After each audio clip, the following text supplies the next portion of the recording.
Ok, nouvel épisode de la série Un jour, un artiste qui grandit, qui grossit et qui risque d'être extrêmement important. Aujourd'hui, on va parler de DXL.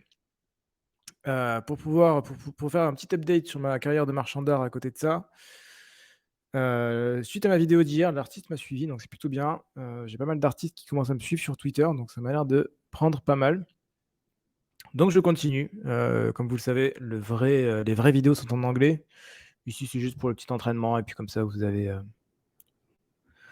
pouvez profiter de ma carrière, mais le principal se fait en anglais. Alors, on va présenter un peu l'artiste. Aujourd'hui, on va parler de cet artiste-là, DXL, qui est un artiste qui est sur beaucoup de choses, qui est sur Super Rare, qui est sur Foundation, qui est sur Object, puisqu'il fait également du Tezos. Artiste qui, ma foi, a une petite audience, 3400 followers, mais dans l'audience, on a quand même des gens qui sont quand même déjà plutôt connus, notamment Vincent Van Doff, on en a parlé dernièrement. OSF, le créateur de Right Guy, et qui c'est que j'ai vu? Bah, des collecteurs NFT, Cantino, celui qui a fait Crypto Package Good. Donc quand même déjà suivi par quelques grands noms du milieu. Voilà, donc c'est pas n'importe qui. Encore une fois, on va commencer par les œuvres sur, les plateformes de curation, haut de gamme. Donc ici, on va commencer par Super Rare. On a encore une fois un artiste qui se reconnaît bien, on a la patte d'artiste qui se reconnaît largement. On va tout à fait reconnaître cet artiste d'un autre, on voit vraiment le style. Ici, on est sur un style qui est toujours basé sur son anxiété. J'imagine qu'il doit être anxieux, peut-être qu'il fait pas assez d'argent et que, du coup, il est anxieux, ce que je peux comprendre. Donc on a toujours sur de l'anxiété. Sur Super Rare, il y a très peu d'œuvres, il y en a que 2 qui ont été faites. Portrait du roi et Je suis en train de perdre, qui est également, lié au roi. Et on voit qu'on a déjà des très, très, très beaux prix puisqu'on est vendu sur du, 8,86 d'un côté, 5,54 de l'autre. Donc c'est des œuvres qui sont vendues quand même déjà relativement cher, même déjà très, très cher. Ce qui veut dire que certes, il est pas extrêmement connu en termes de, mmh, de notoriété sur Twitter, mais il a déjà un beau cercle de collectionneurs. Voilà, c'est un style Basquiat. Il faudrait que je me renseigne sur Basquiat, mais Basquiat, je connais bien. Jean-Michel Basquiat, celui qui vend, des œuvres une fortune. Donc ça, c'est un côté super rare. Donc super rare, j'ai l'impression qu'il construit pas grand-chose. Ça va plus être sur Foundation où il est beaucoup plus actif. Foundation, il a créé 21 œuvres. On a des prix quand même qui commencent à être assez élevés. On est entre du 0,3-0,4, quoique du 0,06 et du 7, 7,5, 8. Donc on a un style, on voit qu'avant ça a changé. On était sur un style un peu à la Xcopy, avec ces petits modèles, avec ces gifs, électriques. Et aujourd'hui, on se retrouve son style Basquiat du coup, avec des œuvres qui se vendent entre 0,16, 7,42. Non, 7,42 ça a pas été vendu. Mais là, en l'occurrence, 6,74 ça a été vendu. Il y a des très, très gros écarts de prix entre les différentes œuvres. Ce qui nous fait dire que, un 0,06 ici, ça paraît très, très peu cher au passage. Ouais, bah, c'est ça, c'est très peu cher puisque effectivement, ça a été vendu 0,06 et on voit que déjà, le mec a acheté ça le 26 décembre, donc il y a pas tant de temps que ça. Il y a, 2 mois et il y a déjà des offres qui sont là pour du 2,2 Ether, donc on est quand même sur on est quand même sur des très, très beaux films, donc il y a quand même il y a des choses à faire. On voit que la cote de l'artiste, elle est à minima autour des 1-2 Ether, donc on est quand même sur quelque chose d'extrêmement intéressant. Très belle cote d'artiste et en l'occurrence, voilà, on voit qu'il a mis DXL, FND pour Foundation. Je sais pas s'il y a un deuxième compte du coup DXL Foundation, je ne suis pas sûr, je pense pas.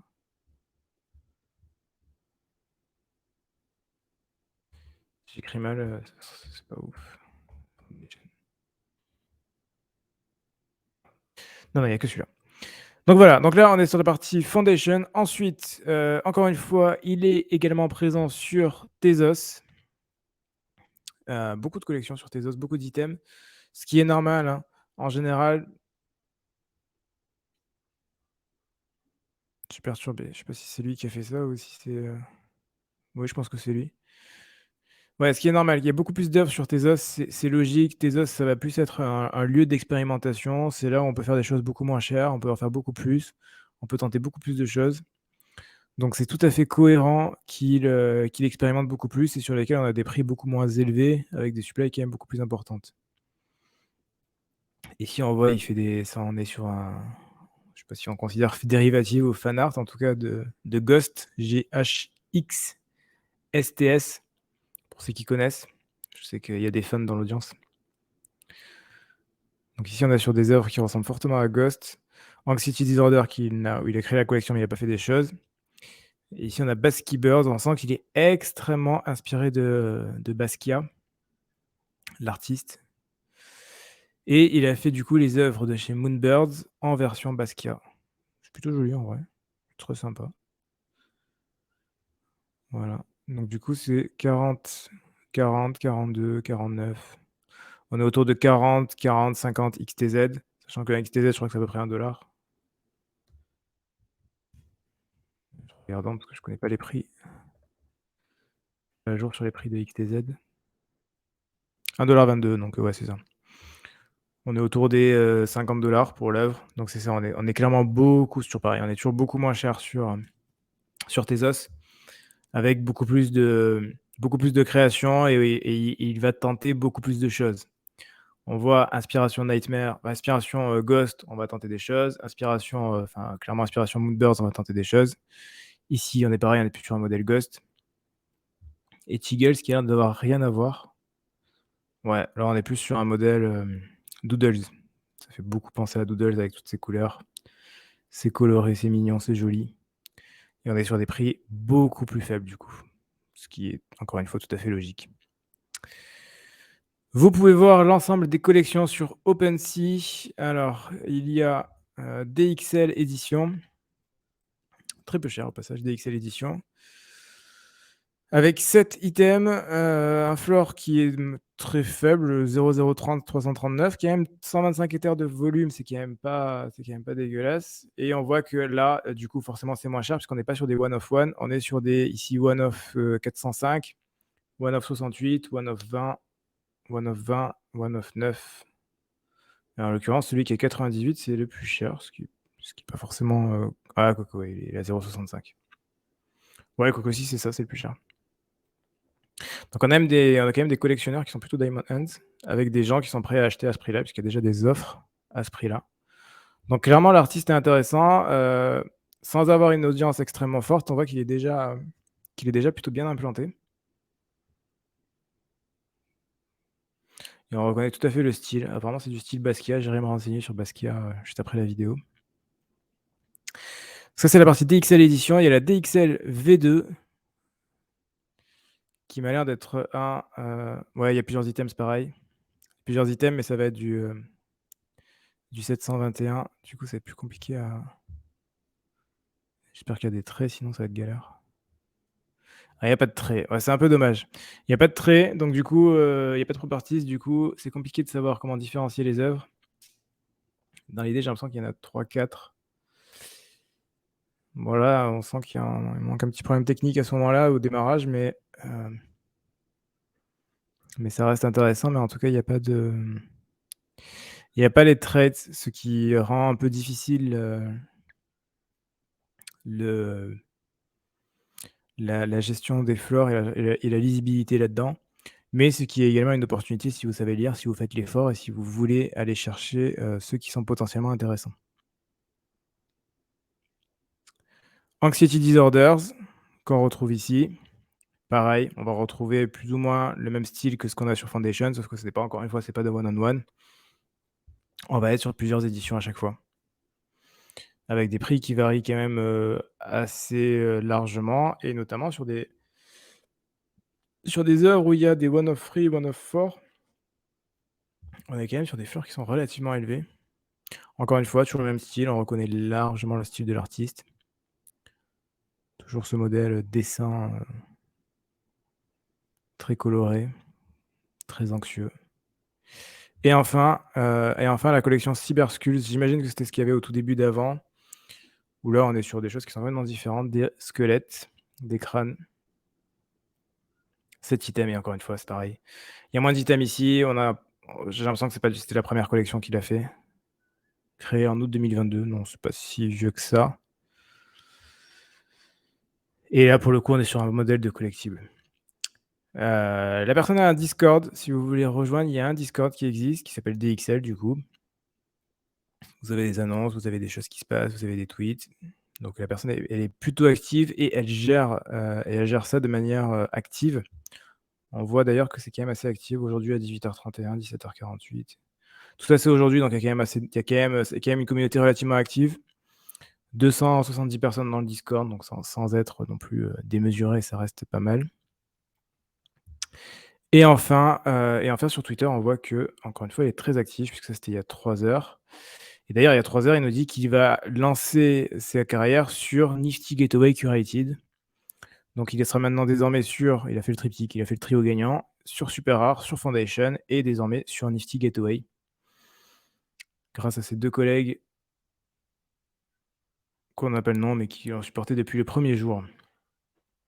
Et voilà, sur Nifty Gateway, vous pouvez voir que son drop démarre dans pas longtemps, le 9 février à 11h, heure des États-Unis.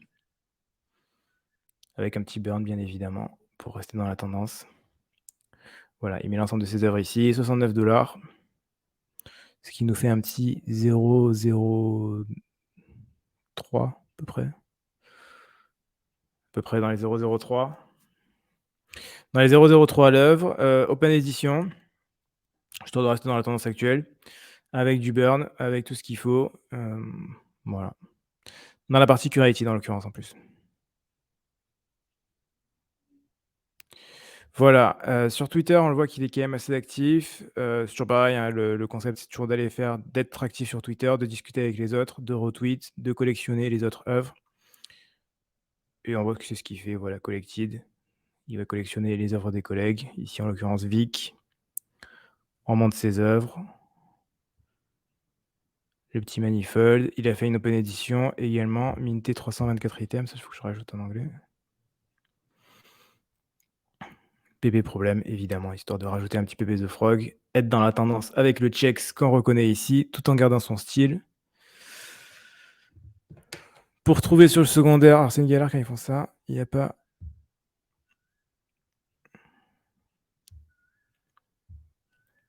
On va récupérer le petit contrat. On va checker sur OpenSea.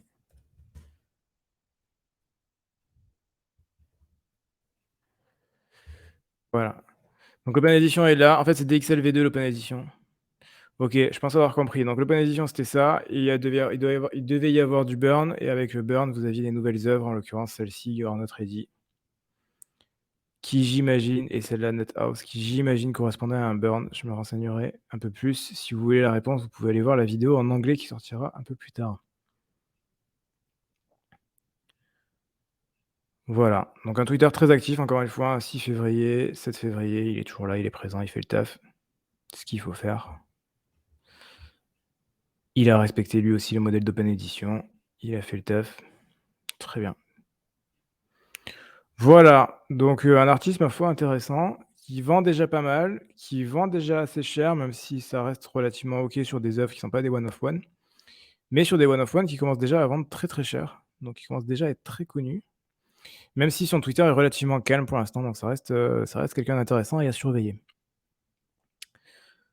Voilà pour la partie, DXL. Salut, tu achètes de l'art comme ça? J'ai pas du tout de connaissances encore à ce niveau-là et j'ai essayé déjà la première semaine de janvier, c'était la catastrophe, tous mes profits sont partis. Justement, non, j'achète pas de l'art comme ça, j'achète de l'art sur des gens que je connais parce que je sais que je peux les flip et là, ce que je fais, c'est que je vais aller chercher des artistes beaucoup moins connus qui ont beaucoup de potentiel, sur lesquels possiblement je vais acheter. Mais c'est d'ailleurs pour ça que je fais ce genre de série, parce que tu peux pas arriver, te dire: «OK, je prends cet artiste, sans connaître grand chose et essayer de faire des flips là-dessus». Tu peux pas, c'est pas possible.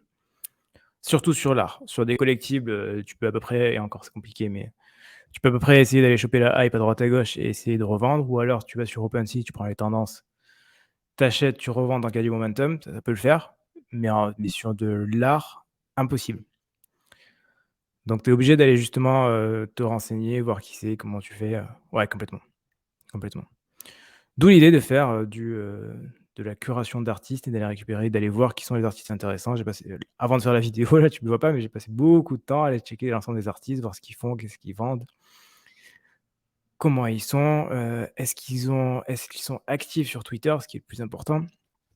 Est-ce qu'ils, collectionnent les œuvres des autres artistes? Est-ce qu'ils retweetent les autres artistes? Est-ce qu'ils travaillent avec d'autres artistes? En l'occurrence, quand tu vois que le mec, il a fait, il est chez Super Rare, c'est hyper compliqué. Foundation, ça passe à peu près. Super Rare, c'est extrêmement sélectif. C'est beaucoup plus compliqué et Nifty Gateway, c'est pas non plus évident et quand tu vois que le mec, il est passé sur Super Rare, déjà de base, donc c'est pour ça qu'il le met en avant dès le début, Foundation et que maintenant il te dit: «Grâce à ça, j'ai pu aller chez Nifty Gateway grâce à 2 autres connaissances», c'est qu'il y a un potentiel et c'est que là, il y a des gros collectionneurs, il y a des gens intéressants, donc là, tu te dis: «OK, il y a un intérêt». Mais il faut aller il y a un travail de recherche, évident.